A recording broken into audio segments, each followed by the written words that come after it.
ఈ వెంకటేశ్వర స్వామివారి ఉత్తర ద్వార దర్శనం, వైకుంఠ ద్వార దర్శనం విశిష్టత మరియు దాని వెనుక ఉన్న పురాణ కథ గురించి ఇక్కడ తెలుసుకోండి.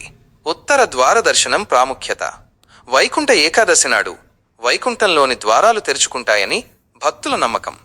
భూలోక వైకుంఠంగా పిలువబడే తిరుమలలో స్వామివారి గర్భాలయానికి ఉత్తర దిశలో ఉన్న ద్వారాన్ని వైకుంఠ ద్వారం అంటారు. ఈ ద్వారం ఏడాది పొడవునా మూసి ఉంటుంది. కేవలం వైకుంఠ ఏకాదశి మరియు ద్వాదశి రోజుల్లో మాత్రమే భక్తుల దర్శనం కోసం తెరుస్తారు. పురాణ కథ. ఈ విశిష్ట దర్శనం వెనుక ప్రధానంగా 2 కథలు ప్రాచుర్యంలో ఉన్నాయి. 1. మధుకైటభుల కథ. పూర్వం మధు, కైటభులు అనే 2 రాక్షసులు బ్రహ్మదేవుని వద్ద నుండి వేదాలను దొంగిలించి సముద్రం అడుగున దాచిపెడతారు. శ్రీ మహావిష్ణువు మత్స్యావతారం ఎత్తి వారిని సంహరించి వేదాలను రక్షిస్తాడు. ఆ సమయంలో ఆ రాక్షసులు పశ్చాత్తాపం చెంది స్వామివారిని ఒక వరం కోరుకుంటారు.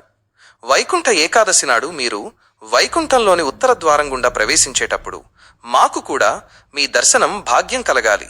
అలాగే ఆ రోజున ఆ ద్వారం గుండా మిమ్మల్ని దర్శించుకునే భక్తులకు మోక్షం ప్రసాదించాలి అని వేడుకుంటారు. వారి కోరిక మేరకు స్వామివారు ఈ వరాన్ని అనుగ్రహించారని పురాణాలు చెబుతున్నాయి.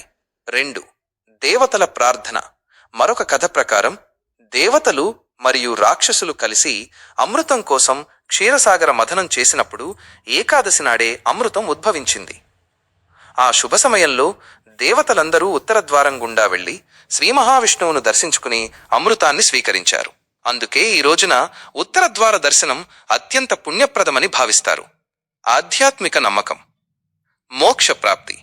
ఉత్తర ద్వారం గుండా స్వామివారిని దర్శించుకుంటే జన్మరాహిత్యం, మోక్షం కలుగుతుందని, పాపాలు తొలగిపోతాయని భక్తుల విశ్వాసం. విజయ సూచిక. ఉత్తర దిశ విజయానికి సంకేతం. అందుకే కొత్త ఏడాదిలో లేదా ముఖ్యమైన కార్యాల్లో విజయం కోసం స్వామివారి ఉత్తర ద్వార దర్శనాన్ని విశేషంగా భావిస్తారు. ప్రస్తుతం తిరుమల తిరుపతి దేవస్థానం టిటిడి భక్తుల రద్దీని దృష్ట్యా వైకుంఠ ఏకాదశి నుండి వరుసగా 10 రోజుల పాటు ఈ ఉత్తర ద్వార దర్శనాన్ని కల్పిస్తోంది.